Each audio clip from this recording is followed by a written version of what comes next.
video going viral of another frightening attack targeting an Asian American. This one happening today in San Francisco. Get out of our country!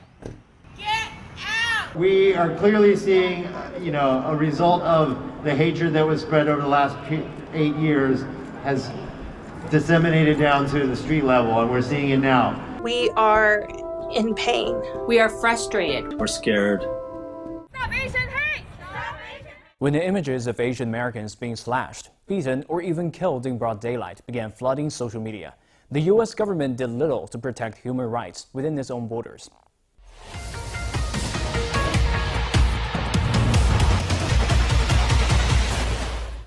A look back at the early years of U.S. history is being notoriously known for the exclusion and discrimination against laborers from Asia. The whole history of immigration policy towards Asians has its origins in the Chinese Exclusion Act, which said Chinese could not enter this country. Sadly, white supremacy has never gone away since then.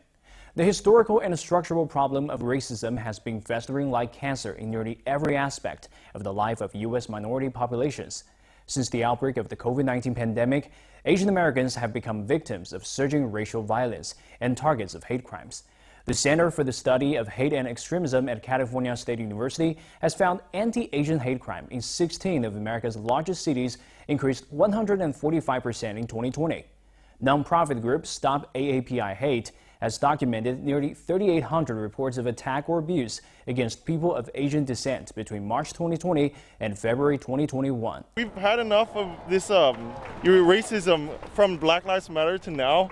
I think that everybody has to stop this hate crime against the Asian.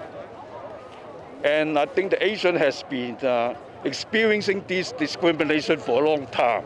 If the United States, as touted by the South, is a melting pot for different racial groups, then that pot seems to be cracking to pieces as a result of the system's impotence against racial abuses. After all, with interracial inclusiveness gone, even a slight incident could evolve into social unrest due to the scourge of racism. And that wraps up this episode of Xinhua Commentary. I'm Yang Yunqing, Beijing. Until next time.